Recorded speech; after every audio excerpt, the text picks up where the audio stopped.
안녕하십니까. 반갑습니다. 자, 오늘부터는 3월 강의가 시작됩니다. 4월은 3월의 고전시가, 4월의 고전산문 이렇게 이어집니다. 교재 부분은 여러분이 알듯이 제가 편저한 고전시가 책입니다. 이 책에는 고전 시가 작품들이 아주 다양하게 수용이 되어 있습니다. 그래서 여러분이 제 강의만 들으면 고전 시가 부분 전체를 이해하고 파악할 수 있도록 따로 다른 자료를 볼 필요가 없도록 그렇게 이 책을 만들었습니다. 그래서 작품 수도 그렇고 또 실려있는 작품도 그렇고, 예를 들면 여러분에게 지난 시험에서, 작년 시험에 좀 낯설게 느껴졌던 작품이 만은사라는 부분이 있었지요. 만은사 그 전에 미리 공부했던 분 있습니까? 근데 제 책에는 보면 그 만은사에 해당되는 내용이 미리 다 실려 있습니다. 그리고 작년에 시험에 나왔을 때 만은사에 나타난 정서가 무엇인가 라고 했을 때, 만은사에서는 조선 전기와 달리 조선 후기에 지어졌고, 이 작품에 담겨있는 정서는 자기 자신의 죄를 인정하는 겁니다. 내가 큰 죄를 지었다. 그래서 반성하고 회개하는 내용이 중심이 됩니다. 조선 전기의 경우에는 대체로 억울하다, 자기 자신은 죄를 짓지 않았는데 귀양을 오게 되었다라는 억울하다는 내용이 중심이 된다면, 만은사는 그런 내용입니다. 그래서 그 내용이 우리 책에 보면 그대로 다 제시가 되어 있습니다. 그래서 다른 작품들도 마찬가지고, 최근에 많이 강조되는 된동어미 화전가라든지, 그래서 교육과정에서 교육과정이 개편되고 교과서가 개편되면서 새로 실리게 된 그런 작품들도 다양하게 실려 있고, 또 시조 작품 역시 아주 다양합니다. 시조 작품으로는 책에 실린 것과 또 그렇지 않은 것 해서 아주 다양한 작품들이 실려 있습니다. 그래서 이 책 한 권 내용이 좀 많긴 하지만, 여러분이 이 책 내용이나 아니면 제가 하는 강의 내용만 들으면 충분히 고전 시가에 대해서는 높은 점수를 받을 수 있습니다. 그러니까 여러분이 그런 관점으로 보시고 다른 책은 보지 않고 이 책만 본다라는 그런 생각으로 제가 책 자체도 그렇게 만들어 놓았습니다. 고전 시가, 고전 산문, 현대시, 현대 산문이 다 그렇게 되어 있기 때문에 그 점을 참고를 하시면 좋겠습니다. 오늘 다룰 내용이 앞부분에도 말씀드렸는데, 고전 시가 부분, 그리고 오후 저녁반이 문학사반입니다. 그런데 고전 시가 부분에 들어가기 전에 문학사 부분을 먼저 이해하는 것이 시가를 이해하는 데 많은 도움이 됩니다. 제가 예전에 미리 말씀을 드렸는데, 그래서 원래는 이 문학사에 관한 내용을 저녁반에 할 예정이지만, 지금 앞 시간에 3시간 정도 문학사 부분을 먼저 다루고, 그러고 나서 뒤에 고전 시가반을 계속 이어서 다루는 그런 형태로 진행을 하겠습니다. 자, 그래서 여러분 자료로 나가 있는 부분이 있는데, 자료로 두 가지가 나갔죠. 하나는 문학사 도표가 나갔고, 그건 조금 뒤에 설명하겠습니다. 또 하나는 2020년 시험 대비 고전 시가 자료가 있습니다. 이 시가 자료 부분의 앞부분에 보면 지금까지 나왔던 문제 부분의 유형을 다 제시를 해놨습니다. 고전 시가 문제 유형을 알게 되면 우리가 무엇을 공부해야 할지 알 수 있습니다. 하나의 방향타고 하나의 지도라고 생각하면 됩니다. 그래서 이 부분을 미리 제시를 했는데, 이 부분을 활용하는 것에 대해서는 나중에 고전 시가 강의를 시작을 할 때 다시 설명을 하겠습니다. 먼저 그래서 문학사 도표 부분을 보시기 바랍니다. 자, 이 문학사 도표 부분은 앞부분에 보면 고전문학의 전개 및 흐름 하는 부분이 있고, 그 다음에 뒤로 넘기면 고전문학의 영향관계에 해당하는 부분이 있습니다. 이 부분은 우리 교재 부분과 관련 지으면 교재 고전 시가나 고전 산문에 같은 내용으로 고전 문학사 내용이 기술이 되어 있습니다. 그래서 여러분이 제 책을 볼 때, 문학사를 볼 때는 고전시가, 고전산문 이 책을 봐도 좋고, 그렇지 않으면 1, 2월에 다루었던 문학 내용학 책에도 이 문학사는 다 실려 있습니다. 중요하기 때문에 다 실려 있는데 1, 2월의 문학 내용학 책을 보거나 또는 고전시가 또는 고전산문에 실려 있는 고전문학사 내용을 보거나 함께 보시면 되겠습니다. 그래서 우리 고전문학사 부분에서 보자면 책에서는 74쪽부터 시작을 해서 고전문학사 부분이 있습니다. 그래서 74에서 전체 90쪽까지 부분이 고전문학사에 해당되는 내용입니다.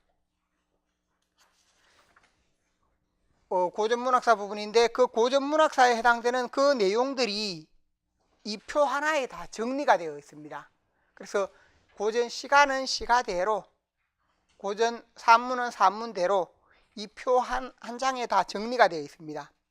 그래서 이 부분이 제가 책을 보면서도 설명을 하겠지만 나중에 여러분이 조금 더 구체적인 부분은 책을 참고하도록 하고, 그 다음에 기본적인 내용은 이 자료를 보시면 우리가 지금 시험에 나오는 내용 정도는 쉽게 파악을 할 수 있습니다.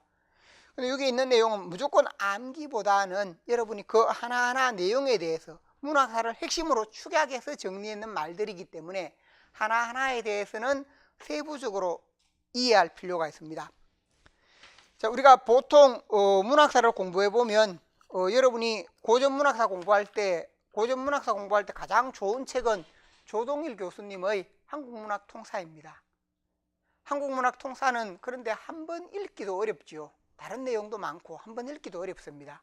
그래서 우리가 한번 읽어도 예를 들면 우리가 4권쯤 넘어가면 1, 2권의 내용은 가물가물합니다. 내가 이것을 배웠던가 공부를 했던가 이런 생각이 떠오릅니다. 그래서 그만큼 내용이 방대하고 또 그 내용을 보더라도 어느 부분이 중요하고 중요하지 않은지 그 내용을 잘 모릅니다.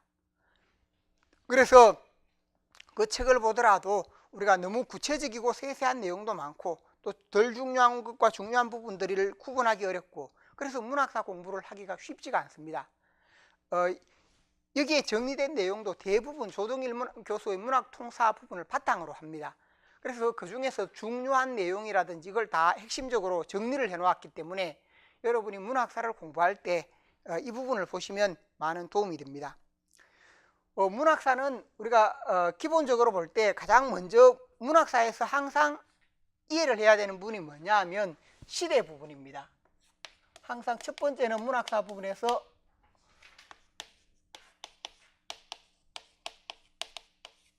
문학사와 관련 첫 번째는 시대. 시대라는 것은 시대 상황 혹은 우리가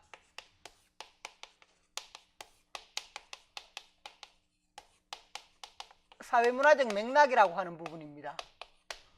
그래서 어느 시대인지 시대의 특징, 왜냐하면 문학은 그 시대의 특징을 반드시 드러내게 됩니다.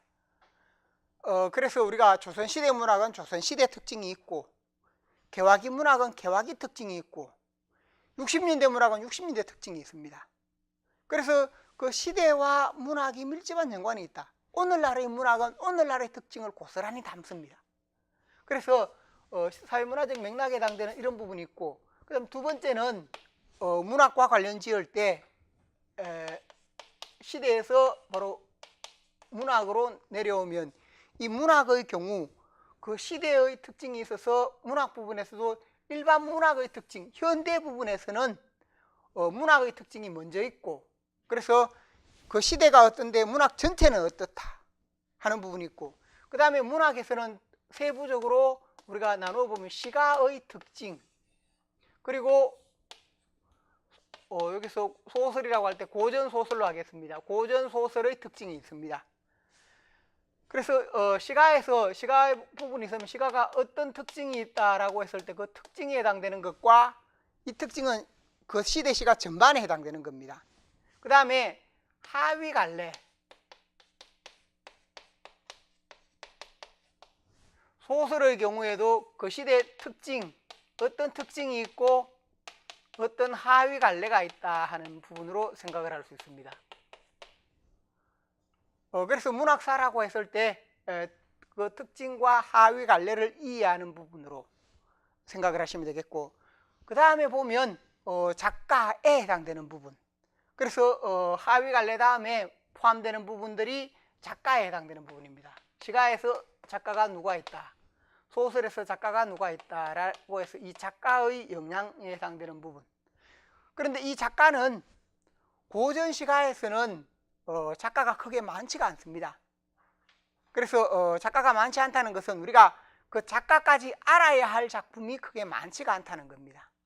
작가까지 알아야 한다라고 했을 때 그런 부분에 해당되는 내용들은 우리가 일부 배경설화가 있는 그런 작품이라든지, 또는 작품을 지은 작품 수가 많아서, 예를 들면 김시섭의 경우 한시가 특이하다, 또 예를 들면 이규보의 경우, 고려의 경우 이규보, 조선시대에 들어오면 김시섭의 경우라든지, 또는 박지원, 또 정약용, 이런 한문과 관련되는 작가들이 있고, 그 다음에 우리가 우리나라 시를 많이 지은 작가로는 송강정철이나 노계 박일로 등에 해당되는 그런 작가들이 있습니다. 그래서 그런 작가들에 해당되는 것을 공부를 해야 한다라고 할 수 있습니다. 이 부분에서 하위 갈래에 해당되는 것은 현대에 적용하면 이것은 뭐가 됩니까? 유파. 고전 시가에서는 항상 하위 갈래가 필요하고, 하위 갈래의 특징, 현대에서는 어떤 유파에 해당되는 시인 또는 소설가인가라고 했을 때, 그래서 문학사의 경우 한 시대마다 그 시대가 있고, 그 다음에 그 시대 속에서 문학 일반 특징, 시가의 특징, 소설의 특징, 그리고 그 특징 속에서도 하위 갈래와 중요한 작가, 또 산문에서도 하위 갈래와 중요한 작가, 이러한 부분으로 이어져야 됩니다. 그래서 우리 문학사 도표 부분을 보면 제일 위쪽에 있는 게 고전 문학의 전개 및 흐름 이렇게 돼 있고, 이 세부 내용 속에 그 시대 부분과 그 문학의 중요한 특징, 그 다음에 시가 소설에서 중요한 부분, 흐름, 이런 부분이 제시가 되어 있습니다. 여기에서 유파의 특징까지, 하위 갈래의 특징까지는 여기 다 담지를 못했는데, 어떤 하위 갈래가 있다라고 하면 여기서 시가 또는 소설 기본 특징, 문학의 특징까지는 담겨 있습니다. 근데 여기서 하위 갈래는 우리가 구체적인 책 속에서, 예를 들면 향가 하면 향가의 하위 갈래 특징, 고려 소교 하면 고려 소교의 하위 갈래 특징, 이것은 구체적인 작품 속에서 다룹니다. 그래서 제가 항상 어떤 예를 들면 안민가를 공부한다, 제망매가를 공부한다 라고 하면 항상 먼저 이해를 하고 먼저 공부해야 되는 게 뭐라는 겁니까? 향가 자체의 특징을 먼저 공부를 해야 된다는 겁니다. 그래서 하위 갈래를 잘 알고 있어야 우리가 다른 문제를 쉽게 풀어갈 수 있습니다. 그래서 최근에도 하위 갈래와 관련되는 문제가 자주 나옵니다. 그래서 예를 들면 하위 갈래 했는 것은 다른 자료에 보면, 제가 오늘 여기 다른 자료를 줬죠. 문제 유형을 보면 문학사 관련 문제, 그래 작품 관련 배경 지식에 해당되는 부분이 있습니다. 문학사 관련 문제가 있고, 고전 시가의 하위 갈래에 쓰면 맨 아래로 내려와 보면 2018년에 기입형 6번 향가, 도솔가를 통한 향가의 주술적 특징, 또 2018년 사설시조, 이 두 작품을 내고 사설시조 중장의 병렬의 차이, 이런 부분들은 하위 갈래와 관련되는 그런 부분이라고 할 수 있습니다. 그래서 이런 하위 갈래의 특징을 알고 있어 이런 문제들이 나올 때 쉽게 우리가 답을 쓸 수 있다는 겁니다. 그래서 하위 갈래 부분은 책 속에 제시가 되어 있다. 그리고 여기서는 시대와 문학의 특징이나 시가 소설의 특징이 전면에 제시가 되어 있습니다. 그래서 그 설명이 고전 문학 시대별 주요 내용 정리이고, 그래서 앞부분에 A면에 정리된 전체 이 내용은 뭐냐 하면 우리 책에 그 고전 문학사에 있는 내용을 핵심을 축약해서 정리를 해 놓은 겁니다. 그래서 문학사와 관련되는 내용은 이 정도만 알아도 우리가 얼마든지 시험에 대응을 할 수 있습니다. 그래서 더 깊이 들어갈 필요는 없대. 여기 있는 내용은 충실하게 이해하면 문학사를 쉽게 정리를 합니다. 그 다음에 뒤에 있는 내용은 B면에 있는 부분이 있습니다. B면은 고전문학의 영향관계입니다. 고전문학의 영향관계라고 하는 것은 여러분이 제 강의에서 보면 제가 1, 2월에 했을 때 1, 2월 강의에서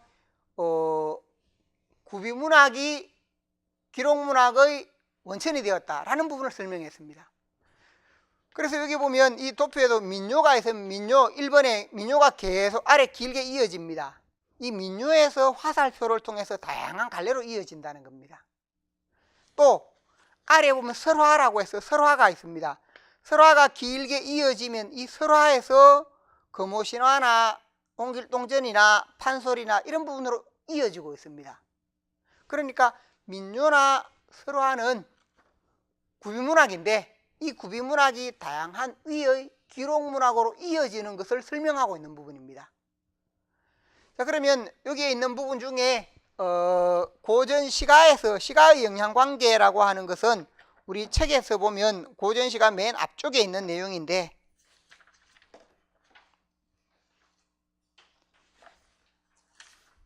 여러분 책에서 보면 96, 97쪽 96, 97쪽에 보면 고전시가 형식면의 영향관계라는 내용이 있습니다. 96, 97쪽에 있는 이 내용이 중요한데 이 내용이 여기에 정리가 되어 있습니다. 96, 97쪽에 정리가 되어 있고 그 다음에 오른쪽에는 고전산문의 영향관계. 고전산문의 경우에는 설화에서 소설로 이어집니다. 그래서 설화에서 소설로 이어진다라고 할 때 고전소설 유형을 다양하게 나누었습니다.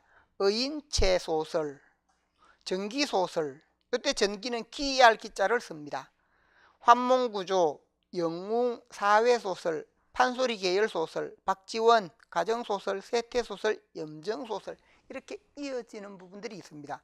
그럼 이런 부분에서 먼저 그런 특징이 있고 어떤 설화에서 어떤 소설로 이어지는가, 어떤 설화에서 어떤 소설로 이어지는가 라고 했는데 이런 두 가지 부분에서 시가에서는 형식면의 영향관계가 중요합니다. 시가에서는. 그래서 예를 들면 과거에 시험에 나왔던 것도 삼오곡이라는 작품을 내고 그 전대의 어떤 작품에서 그 후대의 어떤 작품으로 이어진다라는 내용이 문제로 나왔습니다. 그래서 전대의 경우는 뭐였습니까? 그게 바로 산해가, 향가 중에 산해가였고 후대 작품에서는 그게 삼오곡에서 삼단락으로 구분이 되고 그래서 아소니마 어만니까치 계시리 없어라 그 구절이 시조의 종장으로 이어집니다. 그러니까 그런 구조를 설명하는 부분이 됩니다. 그래서 여기에도 보면 세부 내용에서 우리가 고려 소교 부분, 시조 부분 등을 생각을 해보면 시조에서 보면 6번 부분이 있죠. 시조는 산해가의 영향을 받았고 시조의 3장 형식이 19채 향가에서 3개의 의미단락과 유사하다. 또 종장은 향가 낙고의 영향을 받았다. 등등으로 이렇게 다 제시가 되어 있습니다. 그래서 시조 부분에서 이 내용이 있고 또 2번 항목에도 고려소교 영향 속에 미연에 보면 산해가의 낙구와 차사가 일부 고려소교, 이상곡, 만전춘, 정과정, 삼오곡이 여기에 있습니다. 이것이 결사와 감탄사로 이어지고 시조에 영향을 미쳤다. 그러니까 여기에 핵심 내용이 다 있습니다.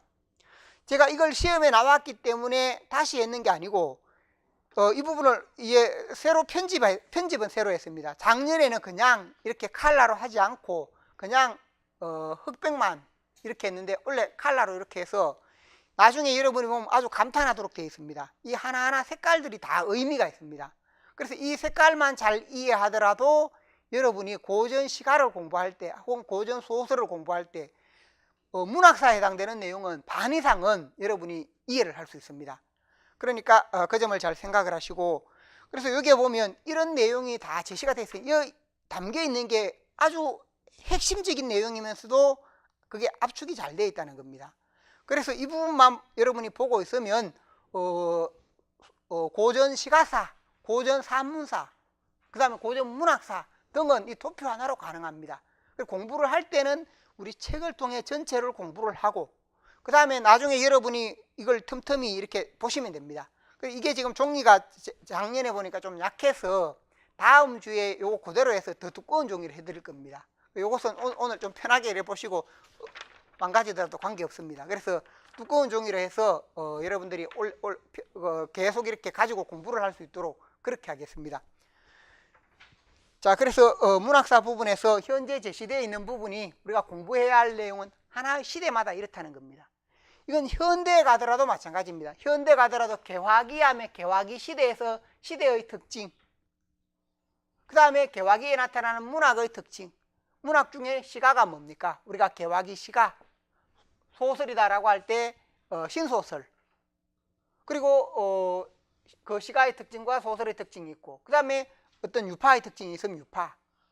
1920년대도 마찬가지입니다. 개화기 다음에 20년대, 30년대, 그 다음에 해방 시기, 이런 식으로 해서 문학사에 해당되는 부분은 나중에 이게 고전 부분이 끝나면 현대도 이렇게 문학사 도표가 있습니다. 현대도 역시 마찬가지로 고전은 갈래가 더 다양한데 현대의 경우에도 제가 이런 식으로 해서 도표가 작년에는 그냥 흑백으로 되어 있었는데 올해는 그 문학 성향에 따라서 다 색으로 이렇게 다시 표시를 할 겁니다. 그래서 역시 현대의 경우에도 이런 도표 하나로 현대 부분 문학사를 정리할 수 있도록 그렇게 할 겁니다. 그래서 나중에 여러분이 그 현대 부분의 경우에도 세밀하게 되어 있으면서도 그 자체만 잘 보더라도 문학사에서 여러분이 어떤 문학사와 관련되는 문제가 나오면 여러분이 충분히 대응을 할 수 있도록 그렇게 구성을 해놓겠습니다. 그래서 기대해도 좋습니다. 자, 그래서 항상 이 부분 문학사라고 할 때 이런 점을 생각을 하시고 이런 부분이 뭐가 되는가? 나중에 작품의 배경이 된다는 겁니다. 그래서 우리가 문제에서 보면 여기에 담겨 있는 게 그럼 이게 뭐냐? 문학사와 관련된 사회문화적 맥락과 관련되는 부분, 그 다음에 문학사에서 시가나 소설의 배경 특징에 해당되는 부분, 그리고 하위 갈래에 해당되는 부분. 기출 문제 역시 자료를 다시 한번 보시기 바랍니다. 그 자료에 보면 우리 문제가 나오는 부분이 기출 문제가 나올 때 이걸 나중에 다시 한번 설명하겠지만 첫 번째가 문학사 관련 문제가 있습니다. 문학사 관련 문제다 할 때 이 부분이 바로 문학사에서는 시가나 소설에 해당되는 이런 내용, 전반적인 특징에 해당되는 겁니다. 그 다음에 고전시가 하위 갈래도 역시 하위 갈래라고 할 때 하위 갈래가 항상 중요합니다. 갈래의 특징, 하위 갈래 부분이 있습니다. 그 다음에 2번으로 묶어서 제시를 했는 큰 2번에 작품의 맥락이 있습니다. 작품의 맥락, 사회문화적 맥락 이쪽에 있습니다. 이쪽에 있는 이 내용은 이 부분입니다. 그러니까 작품에서 보면 우리가 이 문학사 부분과 관련되는 전체 내용이 시대 부분은 사회문화적 맥락이다. 그리고 문학사라고 했을 때 기본적으로 그 시대 문학 전반의 특징이나 시가 소설의 그런 특징, 배경 등이 있고 그 다음에 그 속에서 하위 갈래라고 했을 때 하위 갈래 등으로 나오는 내용이 있습니다. 그러니까 이런 것이 배경 지식을 이룬다라고 생각하면 되겠습니다. 그래서 지금까지 기출 문제를 제가 이렇게 다 분류를 해놨는데 기출 문제가 이렇게 나왔기 때문에 우리가 여기에 해당되는 내용이 사회문화적 배경도 알아야 하고 또 문학, 시가, 소설의 특징도 알아야 되고 하위 갈래도 이 문학사와 관련되어 알아야 되는데 바로 기출 문제에서 그런 부분이 나오고 있다. 그래서 우리가 어떤 작품을 공부할 때 이런 부분이 배경 지식으로서 반드시 필요하다라는 것을 알 수 있습니다. 자, 그래서 그 점을 이해하시고 다음으로 역시 이 자료 도표를 다시 한번 보시기 바랍니다. 그래서 도표 부분에 있는 내용이 A면에 있는 내용이 바로 뭐냐? 고전문학사 시대별 주요 내용 정리는 이런 흐름을 고려해서 이어지고 있는데 하위 갈래는 너무 많기 때문에 여기 다 제시되지 않았다. 하위 갈래는 그래서 우리가 공부를 할 때 우리 교재 부분을 참고를 해야 한다라고 생각을 하시면 되겠습니다. 그래서 앞쪽에 보면 아래 고전시가의 전개, 고전소설의 전개 해서 칼라로 이렇게 되어 있는 부분이 있습니다. 고전시가 전개 부분에 맨 위로 먼저 올라가 보면 시기를 우리나라 문학사의 시기를 파악할 때 관련되는 시기가 있는데 삼국이 정립되는 것이 1세기, 신라통일, 고려건국, 무신난, 조선건국, 임진왜란, 그 다음에 갑오개혁, 3.1운동 이후 이렇게 해서 시기가 중요한 역사적 시기가 정리가 되어 있습니다. 다음으로 왕조사와 조동일 교수의 문학 특징인데, 왕조사라고 하는 것은 우리가 잘 알고 있는 부분으로 삼국시대, 가장 오래된 시대 삼국시대 남북국을 혹은 통일신라라고도 합니다. 고려전기, 고려후기, 고려전기, 고려후기는 묶으면 고려시대 문학, 조선전기, 조선후기는 묶으면 조선시대 문학이라고 하죠. 그렇게 이어집니다. 그래서 여기서 보면 횡으로 이어질 때 세로로 이어지는 부분에서 굵은 선이 있고 조금 가는 선이 있습니다. 굵은 선은 그 아래 조동일 교수의 경우 고대문학, 원시 고대를 묶어서 그냥 고대만 제시를 했습니다. 원시 고대 문학이 있고, 조동일 교수의 경우 중세문학 전기, 중세문학 후기, 중세문학 전기가 삼국시대 남북국 고려전기가 중세문학 전기이고, 중세문학 후기는 고려후기와 조선전기입니다. 그 다음에 이행기라고 해서 조선후기를 이행기, 그리고 현대 이렇게 나누었습니다. 현대 혹은 근대가 됩니다. 그래서 이 부분이 우리가 보면 문학사를 공부할 때 항상 시대가 헷갈릴 수 있는데, 그 시대를 두 가지 부분으로, 그래서 왕조사에 해당되는 것은 작은 점선은, 세로로 작은 점선은 왕조사입니다. 작은 점선, 그러니까 삼국시대까지다 라고 하면 삼국시대, 남북국 하면 작은 점선 있죠. 그 통일신라, 또 고려전기, 고려후기 하면 그거 묶어서 보면 이게 그 고려시대, 요것은 왕조사에 의한 겁니다. 그 다음에 조선전기, 조선후기는 함께 묶여져 있습니다. 거기에도 가는 선이 있어야 되지만 굵은 선과 함께 결합이 되어 있습니다. 그렇게 생각하시면 되겠습니다. 그래서 세로로 가는 실선은 왕조사에 의한 구분을 드러내고 있는 것이다 라고 보시면 되겠고, 그래서 왕조사라고 해놨고, 굵은 실선은 조동일 교수의 한국문학 통사입니다. 그래서 고대, 중세문학 전기, 중세문학 후기, 이행기, 현대 이렇게 구분이 되어 있습니다. 그래서 우리가 문학사를 이해할 때 과거에는 왕조사를 많이 이야기했지만 지금은 조동일 교수 부분을 이야기하는 경우가 많습니다. 그래서 그게 학문적으로는 더 정밀하고 치밀합니다. 그래서 더 중심에 두고 그 시대를 구분해 놓았다라고 보시면 되겠고, 그래서 이 시대 구분에 따라서 현대는 10년 단위로 이렇게 잘라서 제시를 하고 있는데, 여기서는 고대문학이라고 할 때 고대문학, 중세문학의 경우에 중세는 세 가지 부분으로 나눠져 있습니다. 중세문학 전기에서 삼국통일신라 시대까지 문학, 그 아래 보면 고려 후기의 문학 해서 고려 후기도 나누어서 설명을 해놨고, 고려 후기 부분인데 고려 후기는 세 번째 칸에서 고려 후기가 1, 2, 3, 4, 5까지 이어지다가 옆으로 가서 칸이 부족해서 고려 후기 부분이 6번, 7번은 그 아래에 제시가 두 번째 칸 부분에 제시가 되어 있습니다. 그 다음에 중세문학 후기라고 했을 때 조선전기 문학의 특징, 그 시대에 따라서 이런 부분이 제시가 되어 있습니다.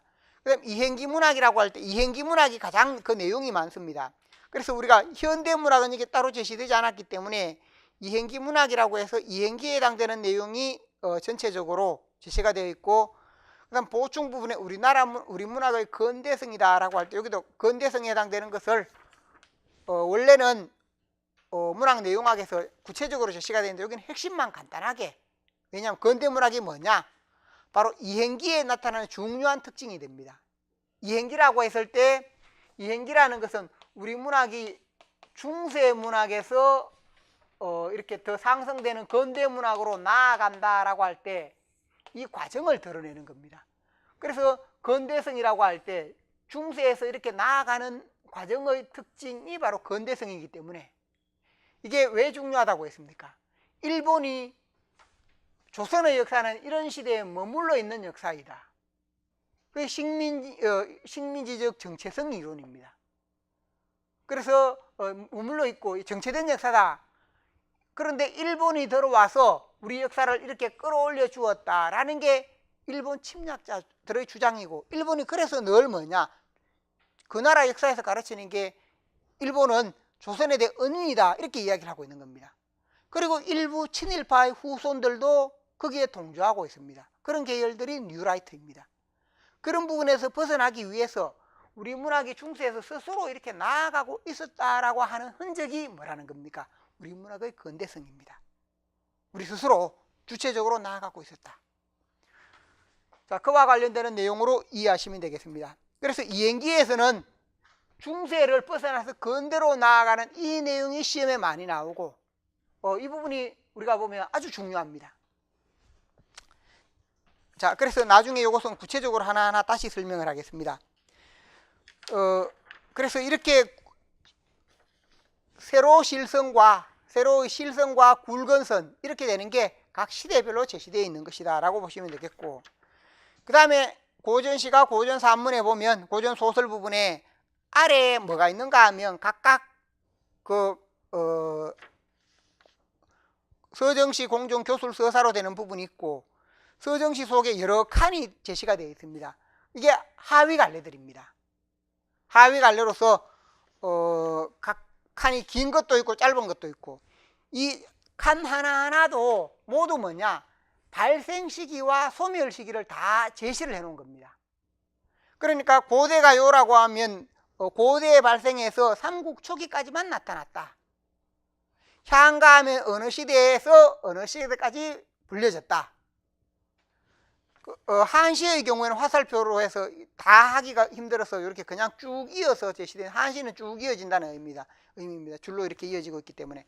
그 다음에 향각의 여요와 고려 소교가 있었던 시기, 시조가 있는 시기, 소학부나 두시연회가 잠깐 나타나는 시기, 다 칸이 뭐냐면 이 역사 속에서 나타난 시기를 다 제시하고 있습니다. 그러니까 여기에 따라서 예를 들면 우리가 경기체가가 있습니다.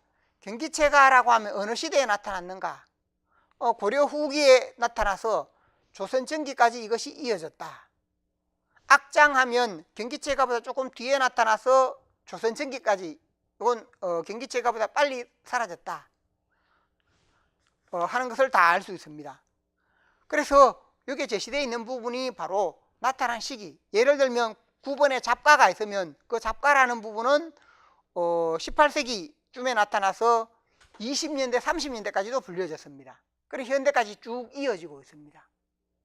그래서 여기에 제시되어 있는 내용, 그 시조의 경우 사설 시조까지 이어지다가 현대에 다시 이어지고 있습니다. 화살표로 되는 부분은 현대시로 다시 이어졌다라는 의미로 이렇게 생각을 할 수 있습니다. 그래서 1차적으로 우선 이 칸의 길이라는 것은 발생 시기와 소멸 시기를 고려한 그러한 부분이다라고 생각하면 됩니다.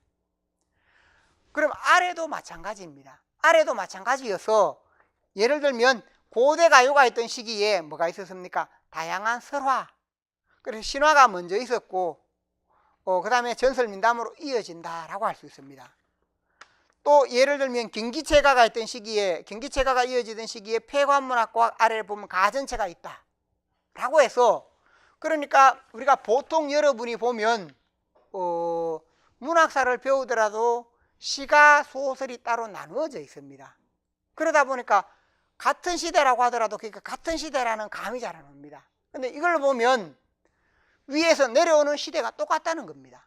그러니까 어느 시대에 시가에 무엇이 있었으면 또 소설에 산문에 무엇이 있다, 통합해서 이해할 수 있도록 되어 있습니다. 그래서 이 부분 자체가 나타난 시기를 다 제시해 놨기 때문에 폐관문학, 가전체, 금오신화 등도 다 이게 마찬가지입니다. 그래서 여기에 따라서 시가 부분과 고전 소설 부분이 나타난 시기와 소멸된 시기, 예를 들면 홍길동전은 1618년입니다. 그러니까 1592년을 지나서 홍길동전 하면 바로 이 뒤에 나타나 있죠. 홍길동전 뒤에 임진록이나 박시정, 구운몽이 나타나고 그 뒤에 이어서 고전소설 전성기, 이때 고전소설이 가장 많이 나타난다는 겁니다. 그래서 이렇게 제시가 되어 있고, 최척전, 김영철전, 요건 한문 소설인데 이런 경우에도 어느 시대에 나타났다라고 하는 것이 다 제시가 되어 있고, 연암 박지원의 소설이나 문무자 이옥의 경우 이런 작품들도 한문 소설로 다 제시가 되어 있습니다. 또 야담이다 할 때 야담의 경우에도 역시 마찬가지로 어느 시대에 이어져서 이것도 역시 후기까지 다 이어집니다. 그렇기 때문에 이 부분 자체가 바로 어떤 갈래가 있으면 이 하위 갈래가 대체로 언제 발생해서 언제 그 명맥이 끊겼다라는 내용도 제시하고 있고, 위아래에서 통합적으로 고전 시가의 내용과 고전 소설의 내용이 통합적으로 이해할 수 있도록 그렇게 제시되어 있다라고 보시면 되겠습니다. 자, 그래서 칸 자체가 하나하나가 다 계산된 부분이다. 단순히 어느 부분에 있었다는 게 아니고 발생 시기, 소멸 시기를 다 고려해서 그 칸이 만들어져 있다는 겁니다. 그래서 발생 시기, 소멸 시기 이걸 반드시 기억을 하면서 어느 시대에 이렇게 나타나서 어느 시대까지 전성이 되었구나, 이렇게 해서 또 어느 시대에 사라졌구나, 이런 부분을 생각을 할 수 있습니다. 가사의 경우에는 대체로 시조보다는 조금 늦어서 그렇지만 고려 말인데, 중기에서 말인데, 그래서 쭉 조선 전기 후기 이어지다가 맥맥이 끊어지다가 개화가사로 잠깐 나타나다가 가사는 더 이상 안 이어집니다. 근데 시조는 시조, 기내시조, 사설시조 이어지다가 현대시조도 이어집니다. 이어지는 부분을 다시 이렇게 표시를 해놨고, 현대시조는 지금도 이어지고 있다는 것이고, 현대시와 함께 시조는 지금도 이렇게 장르의 의미는 크게 없지만 지금도 작품은 지어지고 있는 것으로 제시가 되어 있다는 겁니다. 자, 그 다음에 또 우리가 이 도표를 보면서 기억을 해야 하는 게 뭐냐 하면, 고전 시가 부분에서 보면 서정시, 그 다음에 공존, 교술, 서사 이렇게 되어 있습니다. 그러니까 이게 색깔로 표시된 게 각각 공통적인 색깔은 공통적인 갈래를 의미합니다. 그러니까 위에 있는 서정시 계열이다 할 때 고대가요 서정시입니다. 향가, 한시, 고려소교, 시조, 소학부, 두시연의, 악부시, 잡가, 현대시조, 자유시 이 부분까지 다 뭡니까? 서정갈래라는 겁니다. 그래서 서정갈래 부분이 있고, 그 다음 공존한다라고 했는데 가사가 조금 공존하지만 그래도 이렇게 남색에 가깝게 되어 있습니다. 이것은 뭐냐 하면 이런 계열들은 교술이나 서사갈래, 주로 교술갈래입니다. 그래서 교술갈래라고 했을 때 가사와 경기체가 악장은 교술갈래이다. 이것은 중간에 있는 부분 교술갈래입니다. 그 다음 서사한시, 서사시 이렇게 이어지는 부분은 이건 서사갈래라고 생각하면 됩니다. 서사갈래. 서사 부분은 이야기를 담는 시를 말합니다. 아래에 보면 고전 소설이 무슨 갈래입니까? 서사입니다. 그래서 아래 공통적인 색깔로 되어 있습니다. 노란색으로 이렇게 되어 있죠. 서사한시는 그래서 아래에 있는 부분에 설화나 이런 것과 같다. 설화와 그러면 서사한시의 차이는 뭔가? 서사한시라고 할 때 이런 부분들은 이야기를 한시로 만들어 놓았다.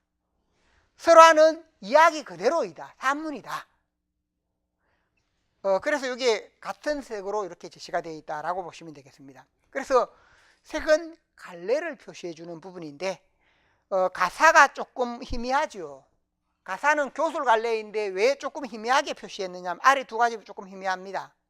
가사의 경우에는 왜냐하면 이 부분이 복합적인 갈래다라는 그런 부분, 서정적인 특징도 있다, 또 교술적인 특징도 있다 라는 논의들이 있기 때문에 그래 가사의 경우에는 잘 보면 색깔이 약간 희미합니다.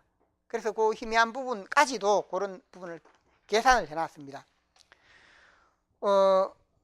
그 다음에 또 이 중간 부분에 해당되는 게 신체시가 있습니다. 신체시도 중간에 위치해 있는데 왜 신체시가 중간이냐라고 하면 조동일 교수는 신체시를 교술로 봤습니다. 교술 갈래로. 그런데 다른 학자들의 경우에는 서정으로 봅니다. 그래서 조금 우리가 일반적으로는 서정으로 보지만 교술로 보는 의견도 있어서 여기 중간에 이렇게 위치하면서 색깔이 위에 있는 것보다는 연합니다. 그 연한 이유가 뭔가? 바로 이걸 교술로 보는 의견도 있다라는 점을 참고하시면 되겠습니다. 그 다음에 그 아래 중에 우리가 악장이 있는데 악장은 이 갈래로 보면 뭐가 됩니까? 색깔로 보면 교술이지요. 중간에 있는 남색은 중간에 있는 부분은 교술이라고 했습니다. 그러니까 악장은 교술인데 악장 중에 단 두 가지는 서사입니다. 악장 중에 두 가지. 그 두 가지가 뭡니까? 용비어천가와 월인천강지곡은 서사로 봅니다. 이야기가 있는 것이다. 이야기 위주이다. 그래서 악장갈래 전체는 교술이되 용비어천가와 그 다음에 월인천강지곡은 서사 노란색에 가깝다 라고 이렇게 생각을 해서 표시를 해두기 바랍니다. 자, 이렇게 생각을 하시고, 그 다음에 이 시가들이 있을 때 이어지는 부분에 맨 아래 바탕에 민요가 있습니다. 민요는 구비문학이라고 했습니다. 이 구비문학에서 고대 가요뿐만 아니고 향가로, 그 다음에 고려 소교로, 시조로 다 이어지고 있습니다. 그래서 민요가 이런 이어지는 문학의 원천이 되고 있다라는 점을 이해하시면 좋겠습니다. 자, 그 다음에 아래 내려오면 고전소설이 있습니다. 고전소설의 경우에는 다 노란색으로 이렇게 표시가 되어 있는데, 여기도 역시 색깔 부분이 좀 연한 부분이 있고 진한 부분이 있고 조금 다른 부분이 있습니다. 고전 부분은 국문계열과 한문계열, 소설 면에서 국문, 한문은 칸은 나누어 놨습니다. 옆으로 칸은 나누어져 있어서 우선 국문, 한문은 따로 이렇게 색깔로 따로 구분하지는 않았습니다.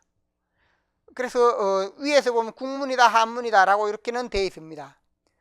국문, 한문, 우리가 금오신화는 한문 소설입니다. 잘 알듯이 쭉 이어지면 중간에 걸쳐 있는 게 딱 하나가 있습니다. 그게 뭡니까? 설공찬전입니다. 예. 중간에 이어지는 게 설공찬전인데, 예, 요 앞에 자료를 갖고 가십시오.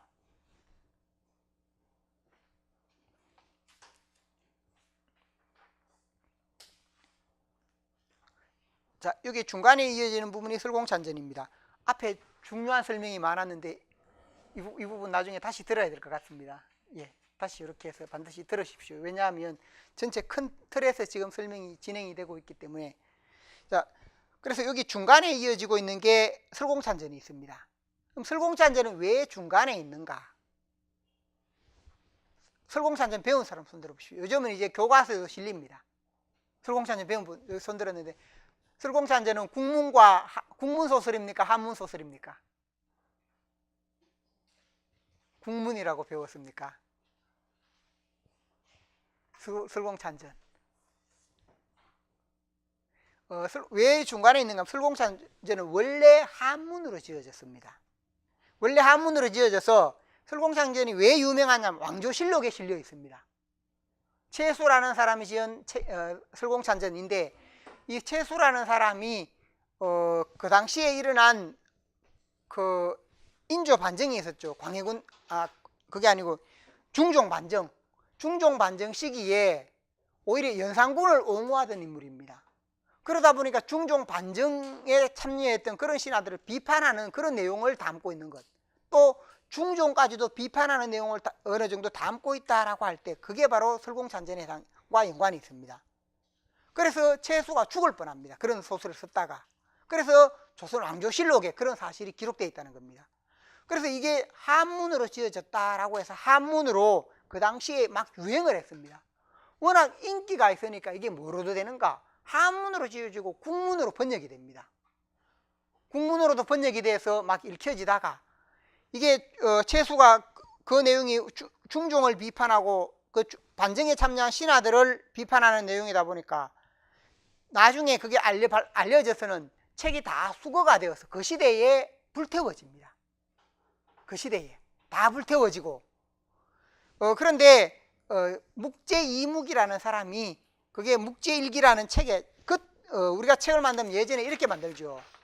한 장이라고 할 때 이면과 이면을 사용을 합니다. 근데 그게 이제 다 불법으로 그 책이 이제 읽지 마라라고 해서 다 없앴는데, 그게 묵제이묵이라는 사람의 글 속에 어디에 담겨 있느냐 하면 겉에는 아닌데 이 속에 뭐가 있는가? 이 속에 이게 실려 있었다는 겁니다. 그래서 이상한 글이 있어서 보다 보니까 그게 뭐냐? 설공찬전이었습니다. 근데 완판된 그 전체 내용이 아니고 작품의 반 정도 내용만 담겨 있습니다. 그래서 어쨌든 중요한 건 뭐냐 하면, 우리 문학사에서 설공찬전이 금오신화에서 홍길동전을 이어주는 아주 중요한 작품이라는 겁니다.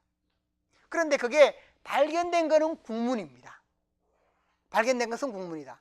그리고 이 중간에 있다라고 하는 것은 어떤 의미라는 겁니까? 중간에 있는 부분은 바로 앞서 이야기했듯이 원래 원전은 한문본인데 그게 번역된 국문본이 발견되어 있기 때문에 중간에 이렇게 위치를 해놨습니다.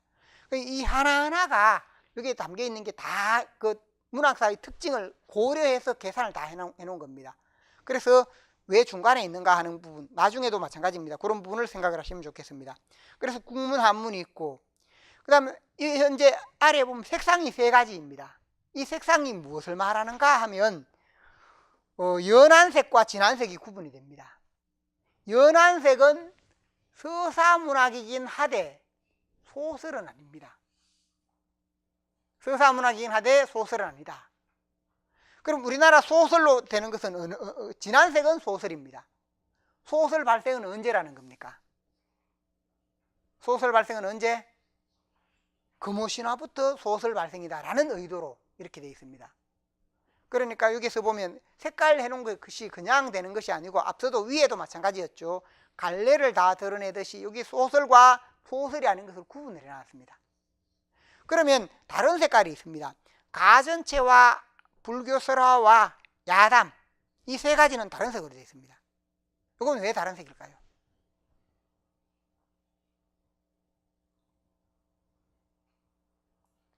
이 부분은 소설이라고 주장한 사람도 있고 소설이 아니다라고 주장하는 사람도 있다는 겁니다. 그래서 이 부분은 달리 표시를 해놨습니다. 그래서 불교설화다라고 하는데, 이게 워낙 그 당시에 이제 불경을 번역하다 보니까 민중들은 불경 자체보다도 교리보다도 불경 속에 담긴 부처님의 이적 같은 이런 이야기들은 마귀를 물리치는 이야기나 이런 게 재미가 있는 겁니다. 그래서 불교 번역하다 보니까 거기에 나오는 이야기들을 가지고 이야기들만 뽑아 놓으니까 이걸 불교 설화라고 하기도 하고 불전계 소설이라고 하기도 한다는 겁니다. 그래서 이 부분의 경우 설화 소설이다라고 하는 논의가 함께 있기 때문에 따로 이렇게 돼 있고, 가전체도 어떤 학자들은 소설이라고 합니다. 통설은 그냥 가전체다라고 해서 최초의 소설을 금호신화라고 보지만 소설이라고 하는 사람도 있다는 겁니다. 그 다음 야담의 경우, 야담도 일부는 소설입니다. 야담이라고 할 때도 일부는 한문 단편 소설이다, 아니면 야담 소설이다 라고 해서 소설로 볼 수 있고, 또 일부는 소설이 아닙니다. 소설로 보기 어려운 작품들도 있습니다. 야담에 여러 가지 이야기들이 많이 모여 있는데 일정한 구조를 지니고 있어서 소설에 해당되는 작품도 있는데 모든 야담을 소설로 보기는 어렵다는 겁니다. 그래서 야담의 경우도 역시 마찬가지로 이렇게 표시가 되어 있다라고 생각하시면 되겠습니다. 그리고 이런 3가지 갈리는 논의가 있고, 그 다음에 아래에 보면 구분되어 있는, 횡으로 구분되어 있는 선은 위의 경우에는 국문, 아래의 경우는 한문이라고 했는데, 우리가 알고 있는 금호신화나 기재기, 목유록계 소설, 청군소설, 최척전, 김영철전 이런 부분들은 다 한문입니다. 그 다음에 어우야담이라든지 야담이라든지 이런 부분도 다 한문입니다. 위에 있는 것이 앞에 보면 홍길동전, 구운몽, 임진록, 박시준, 이것이 소설 중에 조금 앞에 나타나는 그런 소설이고, 고전소설 전성기로 넘어가면 이때 가장 많은 소설이 형성이 됩니다. 대부분의 경우 이 시기에 나타났던 작품들입니다. 그래서 전성기에 해당된다라고 해서 이 부분에 해당되는 내용은 또 신소설이나 역사전기소설, 근대소설로 이어지면 이 내용이 바로 뭐라는 겁니까? 바로 우리 소설로 이어지는 그런 점으로 생각을 하시면 되겠습니다. 그리고 고전소설에서는 역시 고전시가에서는 앞서 이야기했듯이 구비문학에서 기록문학으로 이어질 때 민요에서 무엇으로 이어진다고 했습니까? 민요에서 기록문학으로 이어지는 점이 중요한데 고전산문에서는 뭐가 중요하다고 했습니까? 설화에서 바로 소설로 이어지는 점이 중요하다는 겁니다. 설화에서 소설로 이어지는 점이 중요하다라고 해서 아래에 보면 설화가 있습니다. 설화가 쭉 있고 그 위에서 화살표로 금호신화로 이어진다든지 또는 홍길동전으로 이어진다든지 구운몽으로 이어진다든지 판소리에서 판소리계 소설로 이어진다든지 이런 부분들은 다 뭐냐면 영향관계를 드러내고 있습니다. 그래서 이런 영향관계에 해당되는 내용이 어디에 있는가 하면 뒷면으로 넘겨보면 앞서 말씀드렸듯이 뒷면에 이게 다시 한번 제시가 되어 있습니다. 뒷면에 앞서 말씀드렸듯이 민요의 경우 민요에서 보면 앞으로 쭉 이어지는 내용이 있습니다. 그래서 민요에서 고대가요라고 할 때 고대가요 자체가 민요입니다. 요가 붙으면 우리나라 고전 시가에서 요가 붙은 노래는 다 민요라고 생각하면 됩니다. 요가 붙어 있다. 그러니까 예를 들면 요가 붙은 민요라고 했죠. 서동요, 향가이지만 뭡니까? 민요에 해당된다는 겁니다. 풍요, 향가이지만 민요에 해당됩니다. 그러니까 요라는 것 자체라, 한자로 요라는 말은 뭐냐? 민중의 노래라는 의미를 지니고 있습니다. 비정형적인 민중의 노래. 그 고대 가요하면 고대에 불려졌던 민요에 해당되는 그런 노래다라고 생각하시면 됩니다. 그래서 고대 가요 부분이 있고, 이 민요에서 보면 다양한 갈래로 이렇게 이어져서, 고려 소교라고 할 때도 왜 고려 소교라고 하느냐? 고려 소교라는 말 자체가 속은 민중들을 말하고 요는 민중들의 노래를 말합니다. 그래서 소교.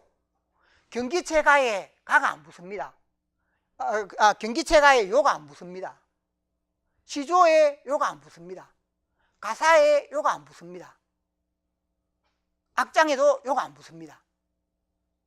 그래서 그런 부분들은 뭐 때문인가 라고 했을 때 바로 요가 붙는 부분들은 민중들과 연관이 있다는 겁니다. 그렇게 보시면 되겠고, 그럼 잡가라고 했는데 잡가의 경우에는 그럼 어떤가? 잡가는 노래이긴 한데 잡자가 여러 가지 섞여 있다는 겁니다. 잡가 여러 가지 섞여 있는데 이 잡가에는 4가지 성향이 담겨 있습니다. 사슬시조, 가사, 판소리, 민요, 이 4가지가 담겨 있습니다. 그런데 잡가 중에서도 가장 많이 불려지는 게 뭐냐? 그 작가 중에 가장 많이 불려지는 게 민요적 성격을 지닌 겁니다. 민요적 성격을 지닌 작가. 잡가는 여러분이 지금 좀 낯설게 생각하죠. 잡가 하니까 금방 이게 뭐지? 잘 안 와닿죠. 잡가 들어본 적 있는 사람 손 들어보십시오. 예? 대학 때 잡가는 우리가 안 들어본 사람이 없습니다. 근데 우리가 잡가라고 인식을 안 합니다. 그 잡가가 바로 뭐냐 하면, 여러분이 그 설날이나 아니면 추석 때 되면 우리 그 한복을 입고 나온 분들이 노래를 하죠. 민요를 노래하죠. 그게 민요가 아니고, 정통적인 민요가 아니고 그게 다 잡가들입니다. 민요는 민중들이 농사를 지으면서 부른 비정형적인 노래들입니다. 잡가는 그 민요를 갖고 와서 노래로 다듬어 놓은 게 잡가입니다. 그래서 민요보다는 좀 더 전문적이라고 할 수 있습니다. 그래서 민요가 바탕이 되어 있는데 우리가 그걸 들으면서 민요를 부르는구나 하지 잡가를 부르는구나 라고 생각을 잘 안 한다는 겁니다. 그런데 실제로는 정확하게 보자면 그건 잡가이다. 민요는 뭐냐? 예를 들면 저같이 이렇게 한복을 입은 사람이 농사를 지으면서 막 이렇게 부른다든지 여러 명이 부른다든지 그럴 때가 민요입니다. 그런데 그런 내용 중에 좀 좋은 걸 그 당시 가수들이, 잡가를 부르는 사람도 좀 가수들입니다. 우리 오늘날 가수의 앞시대 사람들이라고 생각을 하면 됩니다. 그 사람들이 그 노래를 가져다가 다듬어서 노래로 부르기 좀 더 인기를 얻을 수 있도록 그렇게 만들어 놓은 것이 바로 잡가라는 겁니다.